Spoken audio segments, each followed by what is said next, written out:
आप देख रहे हैं इंडिया पब्लिक खबर और मैं हूं अर्जिता मिश्रा। इंडिया पब्लिक खबर में वक्त हो चला है स्पेशल बुलेटिन का, जिसमें हम आपका तारुफ कराते हैं देश और दुनिया की तमाम बड़ी खबरों से विस्तार से। तो चलिए बिना किसी देरी के शुरू करते हैं खबरों का सिलसिला। केंद्रीय गृह मंत्री अमित शाह ने अहमदाबाद के वेजलपुर में आयोजित पतंग महोत्सव में हिस्सा लिया। इस दौरान गृह मंत्री अमित शाह ने पतंग भी उड़ाई। अमित शाह की पतंगबाजी के दौरान मौजूद लोगों ने जय श्री राम और भारत माता की जय के नारे लगाए। गुजरात के अहमदाबाद में मकर संक्रांति के अवसर पर पतंग महोत्सव का आयोजन हुआ। इस पतंग महोत्सव में शामिल होने से पहले गृह मंत्री अमित शाह ने जगन्नाथ मंदिर में पूजा अर्चना करने के बाद मंदिर के हाथियों को खाना भी खिलाया। उधर रक्षा मंत्री राजनाथ सिंह चीड़बाग स्थित शौर्य स्थल पहुंचे। यहां उन्होंने शौर्य स्थल का लोकार्पण किया और बलिदानी सैनिकों को श्रद्धांजलि अर्पित की। उत्तराखंड वॉर मेमोरियल ट्रस्ट की ओर से बनाए गए इस शौर्य स्थल पर प्रदेश के सभी बलिदानी सैनिकों के नाम अंकित हैं। बीते दिसंबर महीने में उत्तराखंड वॉर मेमोरियल ट्रस्ट ने शौर्य स्थल को सेना को हस्तांतरित कर दिया है। बता दें कि शौर्य स्थल का लोकार्पण करने के बाद रक्षा मंत्री ने वेटरन रैली में भी हिस्सा लिया। इससे पहले मुख्यमंत्री पुष्कर सिंह धामी, डोईवाला विधायक ब्रिजभूषण गैरोला, कैंट विधायक सविता कपूर, जिलाधिकारी सोनिका, एसएसपी दिलीप कुमार आदि ने जॉली ग्रांट एयरपोर्ट पर रक्षा मंत्री राजनाथ सिंह का स्वागत किया। दूसरी तरफ सूरीनाम के राष्ट्रपति चंद्रिका प्रसाद संतोखी और भाजपा के राष्ट्रीय अध्यक्ष जेपी नड्डा ने पार्टी मुख्यालय में मुलाकात की। इस दौरान दोनों ने प्रवासी भारतीयों के योगदान के बारे में चर्चा भी की। नड्डा ने सूरीनाम के राष्ट्रपति, विदेश मंत्री और अन्य प्रतिनिधियों का स्वागत किया। इस दौरान भाजपा के विदेश मामलों के विभाग प्रभारी विजय चौथाई वाले और राष्ट्रीय मीडिया प्रमुख अनिल बलूनी भी मौजूद रहे। नड्डा ने राष्ट्रपति संतोखी को पार्टी के कामकाज के तरीकों, सरकार के साथ तालमेल कायम करने की प्रणाली और पार्टी के अंदर बूथ स्तर से शीर्ष और राष्ट्रीय नेतृत्व के बीच की कार्यप्रणाली के बारे में विस्तार से बताया। बढ़ते हैं अगली खबर की तरफ। पंजाब में भारत जोड़ो यात्रा के दौरान आज सुबह कांग्रेस सांसद चौधरी संतोख सिंह का दिल का दौरा पड़ने से निधन हो गया। राहुल गांधी के नेतृत्व में कांग्रेस की पदयात्रा का पंजाब चरण बुधवार को फतेहगढ़ साहिब के सरहिंद से शुरू हुआ था। फिल्लौर में भारत जोड़ो यात्रा के पहुंचने पर चौधरी संतोख सिंह अचानक बेहोश हो गए। उन्हें फगवाड़ा के एक अस्पताल ले जाया गया, जहां बाद में उनकी मौत हो गई। चौधरी संतोख सिंह जालंधर से सांसद थे। उनके निधन के बाद भारत जोड़ो यात्रा स्थगित कर दी गई। पार्टी के एक नेता ने कहा कि राहुल गांधी भी यात्रा को रोककर चौधरी संतोख सिंह को अस्पताल देखने पहुंचे थे। वहीं उनकी मौत पर कई कांग्रेस नेताओं के अलावा अन्य पार्टी के लोगों ने भी दुख जताया।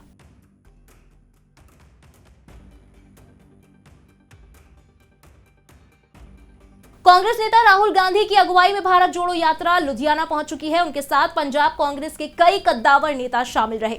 इसी दौरान कांग्रेस के वरिष्ठ नेता जयराम रमेश ने आरएसएस और बीजेपी पर कटाक्ष करते हुए निशाना साधा। उन्होंने कहा कि भारत जोड़ो यात्रा बीजेपी की सत्ता वाले राज्यों में बेहद सफल हो रही है। हमारी यात्रा को लोगों का समर्थन मिल रहा है। यहाँ सुरक्षा की वजह से यात्रा को पहले खत्म कर देते हैं। राहुल गांधी को जनता का पूरा समर्थन मिल रहा है। ये लड़ाई विचारधारा की लड़ाई है। एक तरफ नफरत है तो दूसरी तरफ सद्भावना। ये लड़ाई लंबी चलेगी। राजनीति केवल चुनाव नहीं होती, बल्कि राजधानी में विचारधारा की लड़ाई है, जिसमें कांग्रेस ने आरएसएस से सीधी टक्कर ली है।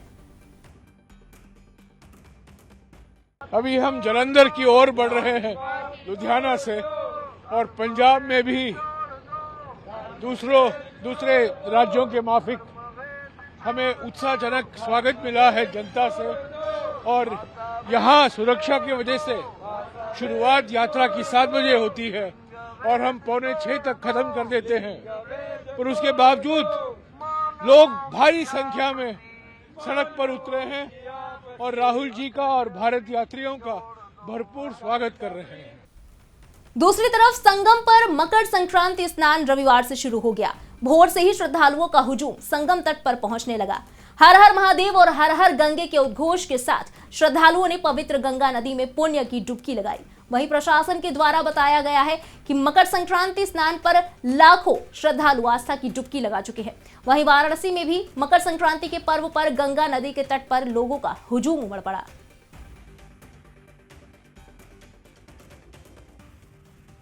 उत्तराखंड के जोशीमठ में भू धसाव के चलते जोशीमठ औली को जोड़ने वाली रोपवे के प्लेटफॉर्म में भी दरार आ गई है।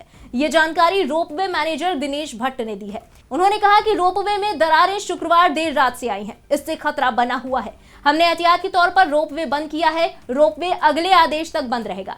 उन्होंने कहा कि रोपवे के टावर नंबर 1 के पास दरारें दिखाई देने के चलते प्रशासन द्वारा एहतियातन सेवा को अस्थायी रूप से बंद किया गया है। बता दें कि जोशीमठ में इमारतों में दरारें आने की सूचना के बाद 5 जनवरी से ही रोपवे सेवा बंद हो गई है। इसी बीच आईपीएल के पूर्व चेयरमैन रह चुके ललित मोदी कोरोना पॉजिटिव पाए गए हैं। ललित मोदी एक हफ्ते से ऑक्सीजन सपोर्ट पर हैं। उन्होंने एक सोशल मीडिया पोस्ट में यह खुलासा किया कि वो 2 सप्ताह में 2 बार कोरोना संक्रमित हुए हैं और उन्हें अब निमोनिया हो गया है। इसकी जानकारी देते हुए उन्होंने अपनी तस्वीरें जारी की हैं। बता दें कि इन्फ्लुएंजा और निमोनिया के बाद 2 हफ्ते में 2 बार कोविड संक्रमित हुए हैं। वहीं तबीयत बिगड़ने की वजह से वो 3 सप्ताह में मेक्सिको में इलाज करा रहे थे, तभी उन्हें दोबारा कोविड हो गया, जिसकी वजह से उन्हें 2 डॉक्टरों के साथ एयर एम्बुलेंस से परिवार के अन्य सदस्यों के साथ लंदन ले जाया गया है।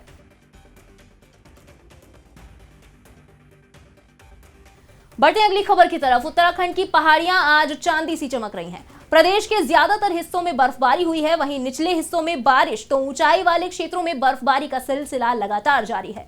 बर्फबारी की उम्मीद लगाए बैठे पर्यटक आज भी बर्फ देखकर झूम उठे। चमोली जोशीमठ में लगातार तीसरे दिन भी मौसम खराब रहा। बद्रीनाथ धाम, हेमकुंड साहिब के साथ ही गौरसों, औली, रुद्रनाथ सहित ऊंचाई वाले क्षेत्रों में बर्फबारी हुई। वहीं बारिश से तापमान में भारी गिरावट आ गई है। जोशीमठ में तापमान अधिकतम 3 डिग्री और न्यूनतम -1 डिग्री पहुंच गया है, जबकि औली में तापमान अधिकतम 1 डिग्री और न्यूनतम -4 डिग्री है। वहीं हिमाचल प्रदेश के कई इलाकों में 3 दिन से बर्फबारी का दौर जारी है। शिमला, मनाली, डलहौजी, धर्मशाला सहित किन्नौर और लाहौल स्पीति में भयंकर बर्फबारी हुई है। मनाली में तीसरे दिन भी रुक रुक कर बर्फबारी होती रही। मनाली, शिमला में भी शुक्रवार रात को बर्फ गिरती रही। वहीं घाटी में लगातार हो रही बर्फबारी से जहां तापमान में गिरावट देखी जा रही है, उधर अटल टनल पर अब तक 3 फीट के करीब बर्फबारी हो चुकी है।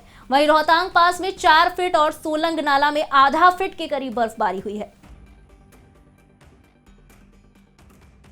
इसी के साथ इस स्पेशल बुलेटिन में बस इतना ही, लेकिन देश और दुनिया की बाकी खबरें अभी बाकी हैं, इसलिए सब्सक्राइब करना ना भूलें इंडिया पब्लिक खबर के यूट्यूब चैनल को और बेल आइकन दबाएं ताकि चैनल से जुड़ी सारी लेटेस्ट अपडेट्स आप तक वक्त से पहुंच पाएं।